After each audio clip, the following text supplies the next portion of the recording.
Hello and welcome back to another episode of Atomic Vinyl Reviews. And we're just gonna go straight into chapter 2 of our reading of Godzilla, King of the Monsters, the official novelization. But I do want to add that in my next episodes, I'm not going to have any intros or outros to this thing. I'm just going to cut straight in and out to the story, just so you can have a pleasant viewing experience and just do this as be able to sort of listen to this as a playlist in my channel. So if you go into my playlist section, you'll find I have a special playlist called Godzilla, King of the Monsters, the official novelization audiobook playthrough, or something like that. So let's get into it. Starting off this chapter, there's actually a little passage that with a header that says from Dr. Chen's notes, and it goes something like this. Who smote Ashidaka, three-jawed and triple-headed, six-eyed with 1,000 perceptions of mighty strength, a deception demon of the Davas, evil to our settlements and wicked, whom the evil spirit Angra Mainyanu made as the most mighty deception demon, and for the murder of our settlements and to slay their homes of Asha. And then there's a little annotation under that that says the Avesta year 9.8 Book of Zoroastrian. Scripture compiled from oral sources sometime between AD 300 to 600. And then we get into the actual chapter. The stone within the temple was ornately carved in enigmatic glyphs and brass reliefs of humans and beasts that hinted at ancient mythic stories lost in time, but struggling to be known again. Statues of women in ornate headdresses held up the roof, their expressions knowing and serene. It seemed to Maddie they shared mystery, but these that each also held a secret of her own. Dr. Manichi, the entomologist, met them in the corridors. He was a little younger than Mum, around 40. He had dark hair and a receding hairline, kind of a nice, slightly silly smile, if he chose to show it off. When he really got talking about insects, he could be pretty interesting. He had a passion and an appreciation for them. But that had only happened once or twice, mostly when he was talking to another adult in the room. He didn't have kids, and sometimes she thought he didn't think much of them. What the hell happened? Her mum asked Minichi.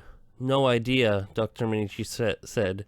She was sleeping like a baby until an hour ago, and then boom, her radiation levels went through the roof, almost like something triggered it. Manichi looked over at Maddie. Are you sure she's safe in here? He asked. That ticked Maddie off. It always did when somebody looked at her and saw nothing but a helpless 12-year-old. She's sure, Maddie said. Manichi looked suitably rebuked, but only for an instant. He had bigger things on his mind, or at least one bigger thing. Thanks, Tim, her mum told Manichi as they approached some double doors. You know, I can take it from here. Why don't you get some rest? No way, Manichi said. Sleep or no sleep, I'm not missing this. Her mum didn't like that answer. Madison could tell, but after a pause, she nodded. As they went deeper into the temple, Maddie paused to admire a stone carving some guys in hazmat suits were photographing. It was beautiful, and she wondered what ancient artist had carved it. It was stylized, but clearly represented a moth, a very special one. After the pause, she followed the others through the entry hallway. The chamber inside was stone, like the rest of the temple, but the stuff filling it up was modern, state-of-the-art.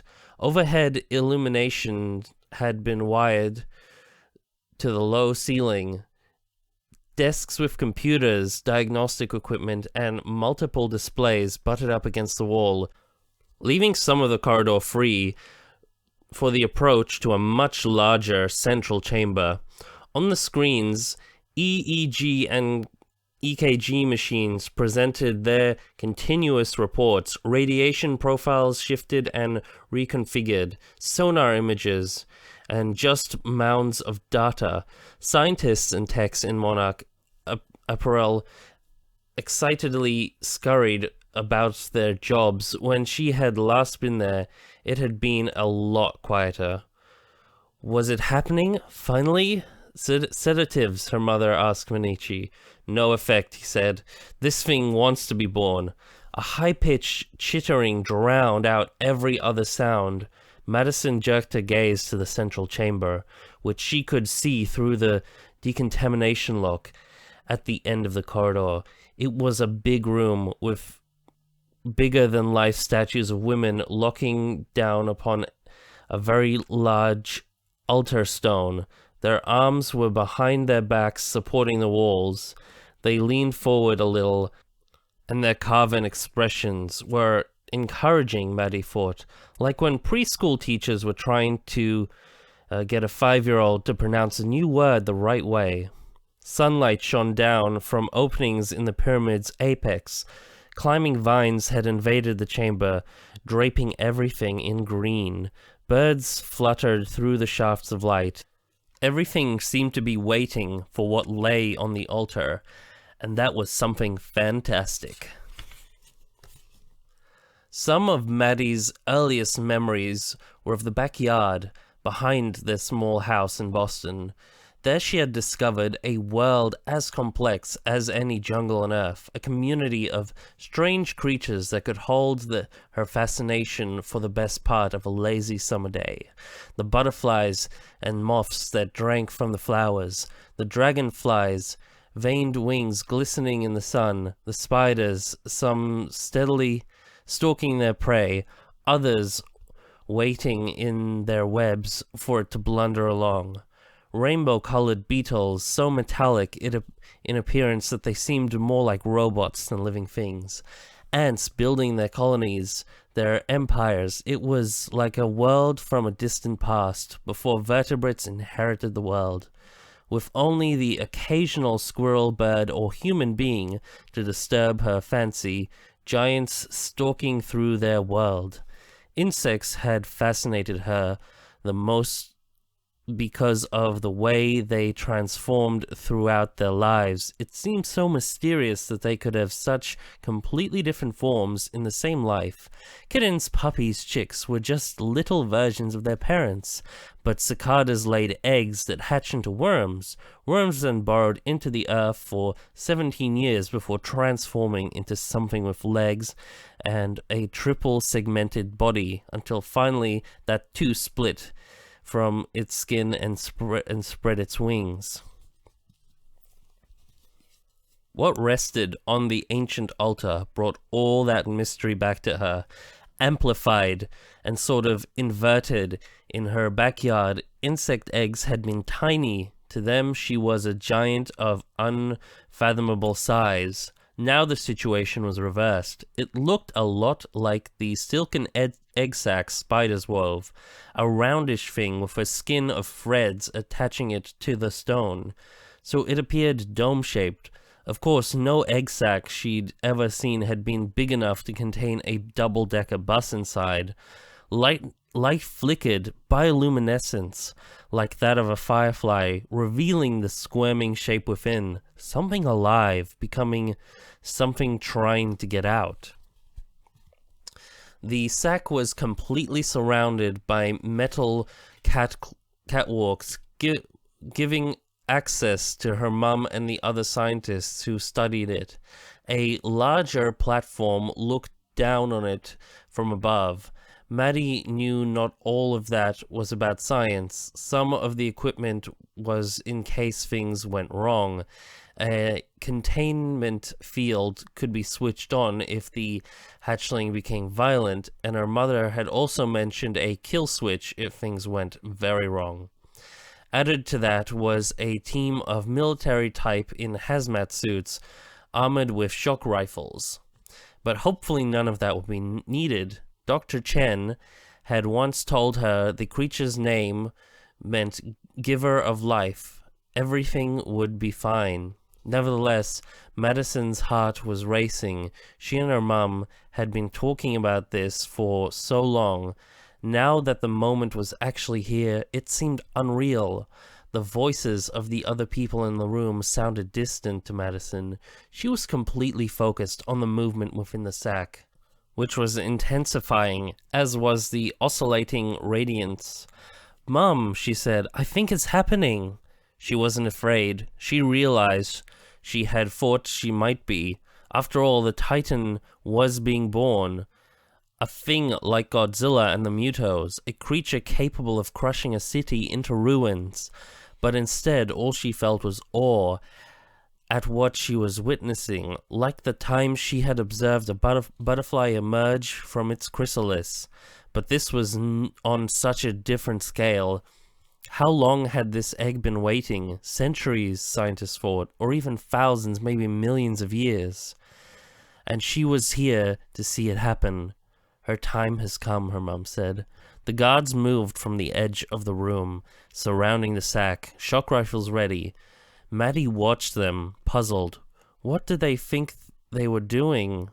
With a final terrific jerk from the creature within, the sack split open, and the pupa lifted out of it, towering up into the light, high above the projective goddess who had been looking down on it. The birds scattered in the control room, and there was a collective gasp. No, she looked very grub-like, Maddie thought, as the Titan's head lifted still higher, revealing the many caterpillar-like prongs on her underbelly. But that didn't capture her majesty, nor was it completely accurate. She was shaped like a grub or caterpillar, but armor-plated with chitin or something similar. Light shimmered from colorful markings on her thick body. She was so magnificent, Madison forgot to breathe for a moment. The Titan screeched triumphantly, celebrating her own birth. This was no dumb beast, Maddie realized. She could see intelligence in those strange eyes. This ancient goddess, this Titan, struggled to orient herself, to take in where she was, and why? Her mother felt it too, and pulled Maddie closer. They had been waiting for this moment, building it up, yet it didn't disappoint. The reality was way, way more amazing than anything Maddie had imagined. The pulsing, moving patterns, a bit like deep ocean jellyfish she had seen once in the New England aquarium, but more complex. They didn't seem random. They seemed to mean something. However weird that might be to say aloud. "Meet Titanus Mothra," Dr. Manichi said, or as we like to call her, Mothra, Madison finished. "Incredible," her mother said. Dr. Manichi pushed a switch, and the containment field came on, a glowing blue net. Then it sputtered a faded red that flickered out. "What's happening?" her mother asked Manichi. "Something's really wrong here," Manichi said. "The containment systems are failing. Perimeter alarms are going off. The whole network is going insane." "What do you mean?" her mother said. "How's that possible?" "Emma, I think someone else is doing this," Manichi shot back. Mothra's screams shook the building. Not a triumphant sound this time, but a warning cry. It was terrifying how everything had gone wrong so quickly. Her mother grabbed the radio. "Containment team, stand down," she said. "I repeat, stand down. You're scaring her." Her command came too late. Mothra was in full panic now, smashing equipment and slamming into the walls. One of the guards fired his shock rifle, and the rest quickly followed. If the weapons had any effect at all, it was only to focus the Titan's fear and anger on them. She swung her body, knocking guards from the catwalks, crushing the scaffolding, battering the cage and equipment surrounding her. And something was spraying from her, wrapping around the teal-clad figures, encasing them. Silk, Maddie thought. her mind in a fog of anxiety. She's like a silkworm. It wasn't just Mothra who was losing it. Everyone was now in panic. She saw Dr. Minichi open a panel and reach towards a button, the kill switch, she thought. Minichi was going to destroy Mothra. Her mum grabbed Minichi's wrist. "No," she said. "Dr. Russell," he said, "I'm sorry, but you know the protocols. We have to terminate." "No," she said, "I'll handle this." Her tone left no room for argument. She grabbed her metal briefcase and ran for the door to the containment area. "Emma, we don't know if it will work," Minichi shouted at her. "Oh shit, she's going in there," Madison realized, into the chamber with Mothra. She was going to try to use the Orca. "Mom, no," she said. "Madison, stay here. It's going to work." She watched with mounting fear as her mother went through the decontamination chamber. Disinfecting mist obscured her for a moment, and then she emerged in Mothra's temple. The Titan shrieked as she approached, unwilling to trust anyone now. Her mother looked tiny as she approached the vast lava towering above her, but she moved with purpose, laying the plastic case on the ground like an offering before an ancient deity. She opened it, never taking her eyes off the immense, raging pupa. The Orca unfolded. Several screens expanded beyond the case, along with the speakers and amplifier. If it worked, like Mom believed it would change the world. This would be the test. But if it didn't work, or didn't work right, Maddie didn't want to think about it. Mothra grew even more agitated as her mum set up the machine. The Titan probably thought the Orca was some sort of weapon, like the shock rifles. She could hardly be blamed considering the greeting her birth had been met with, but that wouldn't be of any comfort if Mothra attacked her mother, which was exactly what she looked like she was doing. Rearing up to her full height like a cobra about to strike down on her, the Orca came to life. A strange throbbing filled the chamber. Mothra jerked as if stung, and then shot webs at Maddie's mother. She dodged them, but something snapped in Maddie. She'd been trying to stay cool, to at least stay calm, but without even thinking about what she was doing, she bolted towards Dr. Minichi, grabbed his keycard, and ran through the decontamination chamber after her mother. She heard Dr. Minichi shout after her, but he was no more going to stop her than he had her mother. She didn't have a plan, but she did have a conviction. Mothra was not, should not be, their enemy. She sensed that with every fiber of her being. Mothra was on their side. She was just confused. She ran up to her mother and embraced her as she worked desperately at the controls of the Orca. Mothra reared up in fury. "Alpha frequency found" appeared on the display. Her mother gathered her in her arms, and as Mothra struck down on them, the Orca began to sing. Mothra stopped, and just short of crushing them. Thump, thump, thump. It sounded like a heartbeat. Mothra appeared to calm and become entranced. Her bioluminescent display became slower, less erratic. She began to sway very slightly. Once again she resembled a cobra, no longer poised to strike, but mesmerized by a snake charmer. As the Titan quietened, so did everyone else. Through the glass, Maddie saw Minichi and the other scientists, staring as enthralled as Mothra. It was working! Madison felt the thumping of the Orca all the way through her bones. As she joined her mother, she felt a profound connection to this enchanting creature. She couldn't say what it was exactly. It was just an understanding, a feeling that she knew Mothra, that she had somehow been here before, and that this was exactly where she should be now. The now peaceful behemoth leaned down, examining her and her mother, maybe wondering what those little things were, the way Maddie had once marveled at the weird green bugs with red spots, as if in a dream. Madison reached out her hand towards Mothra's head.